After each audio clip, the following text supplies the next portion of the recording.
Hi, I'm Sue Sylvanians, and I make videos about Sylvanian families, also known as calico critters.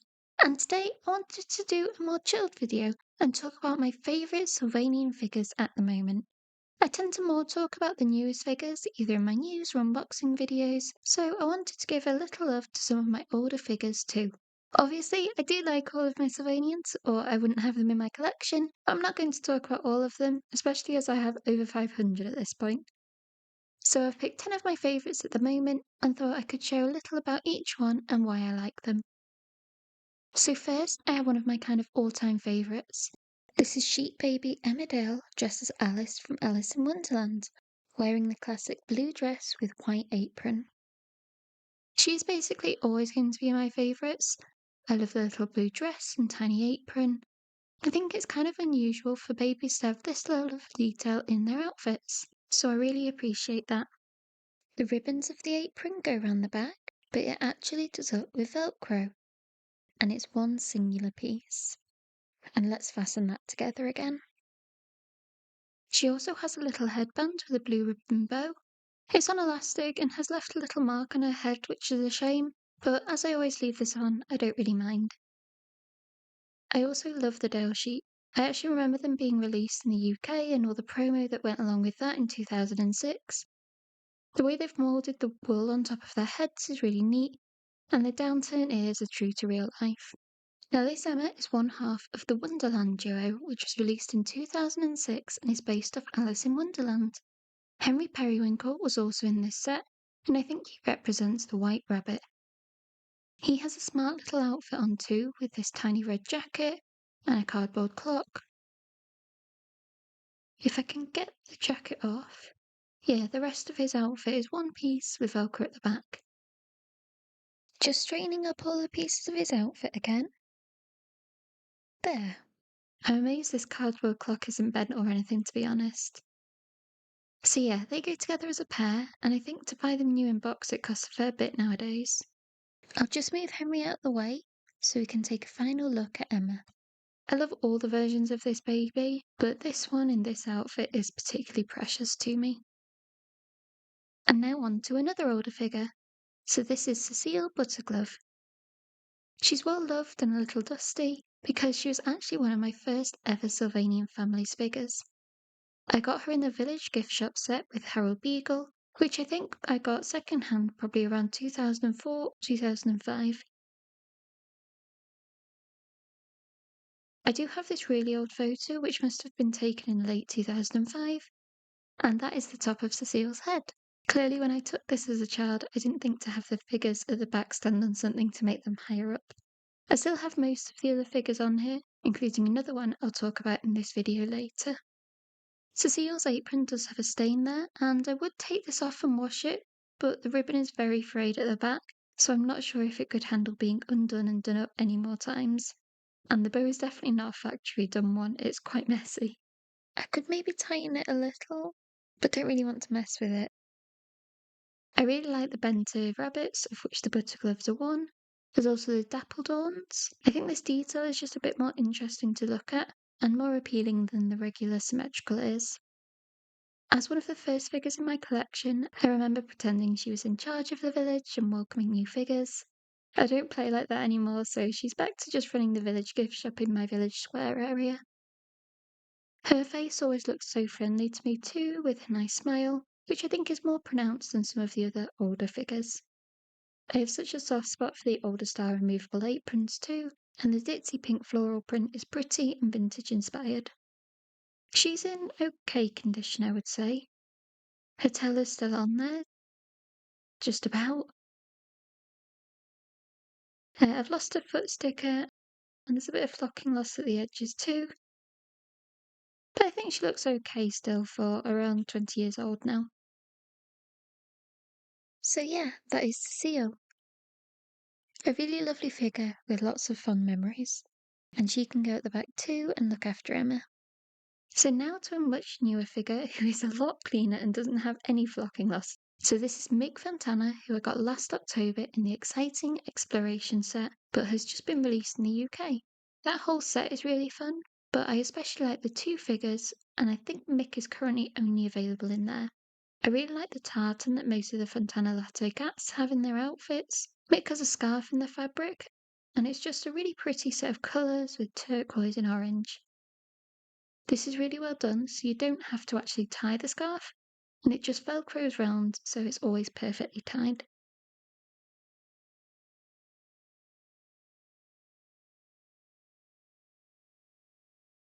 Mick outfits is also lovely, and a little unusual in this shade of brown.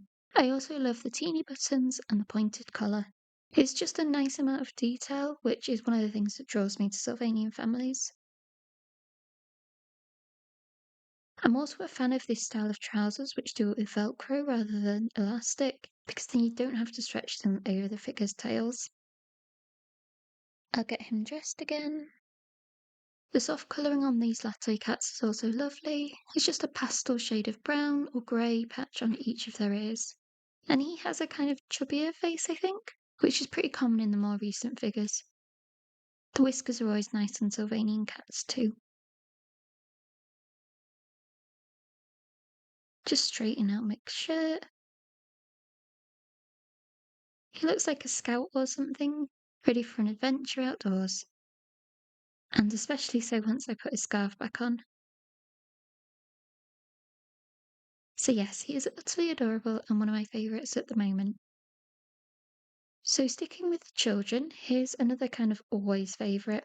This is Ruby Sparkle, who's a very special figure. I got her in a Sylvanian Families jigsaw puzzle along with her dad in another. There were 4 jigsaws in total, which were released in 2005, and I remember convincing my mum to buy them for me despite being beyond doing 60-piece puzzles. I think at the time I just liked these unusual figures and definitely didn't realise how valuable they would be, so those jigsaws are long gone. The name of these figures comes from their shimmery fur. The original Japanese release were more pink with noticeable sparkles, but I think there's still a bit of shimmer amongst all the dust on Ruby's fur. Oh yeah, maybe on the back it shows up on camera. There are some interesting things about this girl. So she actually has one leg longer than the other. So I think you can see that this one is much shorter than this leg, which does mean she doesn't actually stand up straight. So I tend to sort of put her down like this. So the short leg is down, but then the other leg is at an angle to make her stand up straight. She's definitely not supposed to be like this.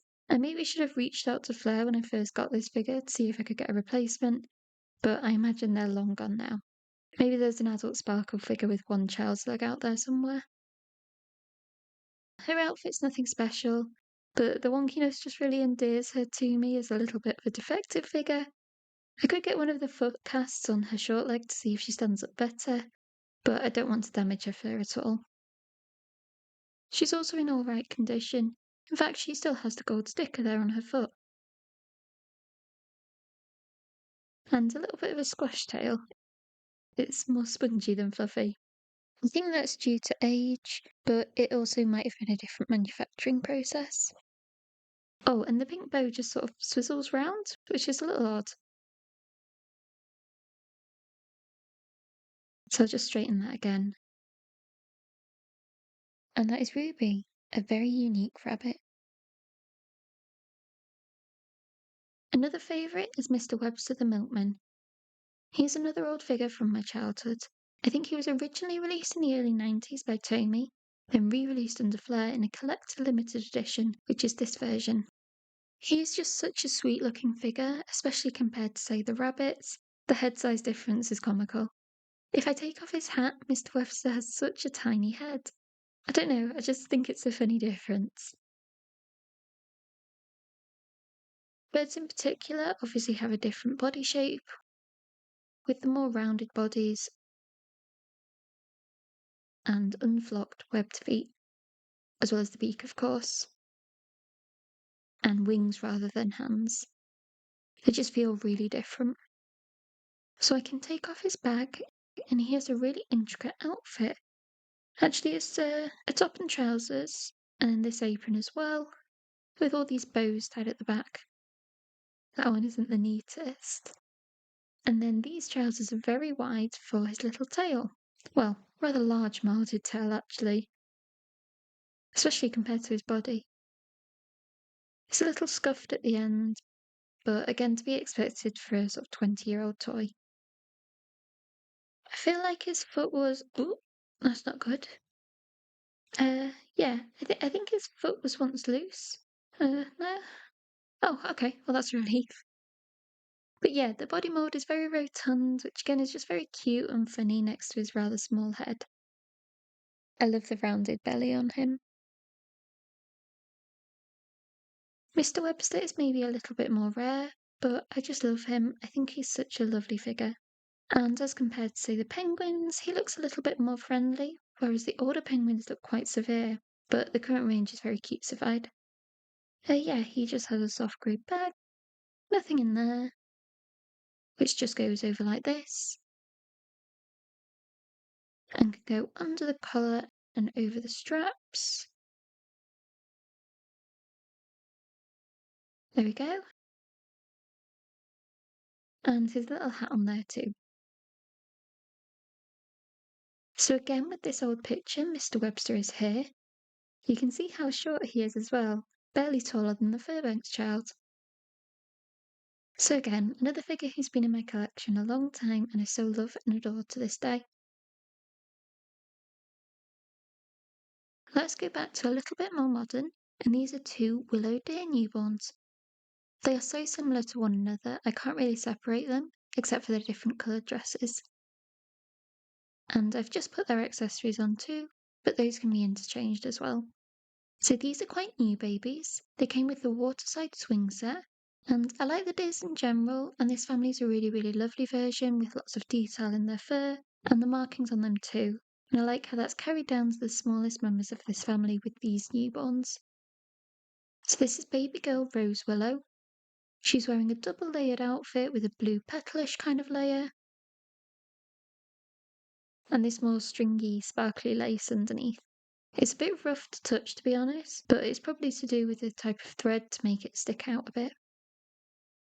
I don't think that these are meant to be fairy costumes, but I keep them in my Misty Forest area with the actual fairies, and I think they match well.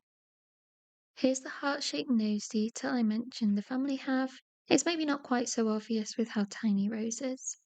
And these round bits on the back of their ears. The pretty orangey fur makes them a little different to regular brown. And I'll put back on the ear accessory too. This is Nova, who's the same other than the colour of her clothes. And this purple flower. Nova and Rose make a really cute pair, and I definitely think of them as a kind of mischievous duo. I'm always happy to have more newborns in my collection too, especially when they're not wearing those regular wraps. In my recent wishlist video, I mentioned how much I love the sleeping style babies. I know some people find them a little creepy because they don't have visible eyes, but I disagree and I like how they're in different positions. Obviously, Sylvanian families have made lots of cribs over the years, so it makes sense that at least some of the babies should be sleeping in them.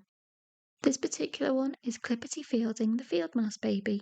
I'm not sure if this is the original outfit, as I got her second hand off eBay as part of a bundle, but these gown style clothing make the most sense.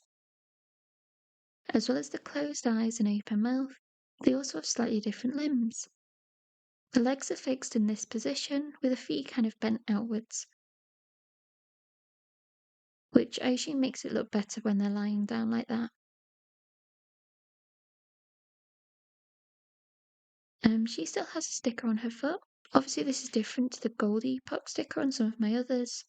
Oh, not you. This one. You can identify ages with this, as the gold stickers were used before the white ones. I think this outfit is meant to be a nightgown.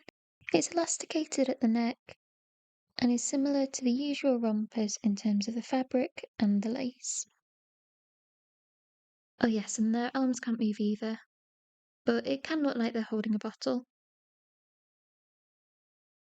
And here's a closer look at the sweet little face. To look like closed eyes, I think it isn't flocked in that kind of indent where the eyes would be. I do like the epoch of bringing in sleeping babies in the newborn size, but still like these larger ones. Let's go for another adult. So this is Brunella, the Beagle Dog Mother. This is a slightly random choice, but she's another figure I've had in my collection since I was a child, and I have fond memories of playing with. Though I would have got her after I took this photo. She's from the Playtime with Mother set and came with a baby and some toys. I really like the Beagle dogs in general, and I'm just drawn to their friendly faces, and I think she looks very friendly. Or maybe I'm just projecting onto them. She has these nice flat ears, which have got a bit of their flocking rubbed off, and their lovely fluffy tail. It's so soft. I love when Epoch uses these. Although it is quite big, so it's helpful it's wired, so I can push it up like this. Her apron is also frayed on the ribbons. Might tighten them a little. That feels a bit more secure. The blue on her dress is a lovely shade, and again with a kind of ditzy floral pattern, so very lovely and pretty. She runs the cake shop above the department store in my collection, along with her children, and I don't have a Mr. Beagle, but he is on my wish list. Like a few of the other figures, she also has the gripping hands, which I find so much more helpful for posing with items in setups. And the final figure I'm going to talk about today is Mo McBurrow's The Baby Mole. This is the version from the Magical Babies blind bag series, which is why he's in a shiny outfit. He was the mystery figure in this series, and I remember some collectors not liking the figure, which makes me sad. He kind of reminds me of Mr. Webster with the little baldy head, which is really soft to touch. Although I'm not generally a fan of the puffy rompers, I think they work well in this material rather than the usual tricot, which is a smoother, more satiny fabric. I don't know how to describe this colour. It's a kind of orangey, bronze, goldish shade. Very unusual for Sylvanians. His accessory in the blind bag was this mushroom. The babies had a variety of magical items like a cauldron and spell book, but this was Mo's. It's got a purple stalk and the cap is a metallic burgundy colour. The Magical series blind bags are one of my favourites, perhaps even my number one favourite. I just think they had a really strong theme and I like all of the accessories, which doesn't happen often. It was also the series which got me back into Sylvanian families as an adult and was the first blind bag series I got all the babies from. So there's a really strong nostalgia element to it too. Overall, Mo is just a really sweet figure and I'm very fond of him. So let's put him back in the lineup. And I'll put Henry in there as well. So those are 10 of my favourite figures at the moment. I wanted to do a bit more of a chatty video today and show figures I haven't really shown before or are older ones in my collection. They're all special to me for different reasons, but I'd say only Emmerdale and Mr. Webster are uncommon or a bit rarer. So I hope you enjoyed watching this video. If you like Sylvanian Families content, then subscribe to my channel, as I post videos at least once a week about everything Sylvanian, including news and announcements, as well as unboxings and setups.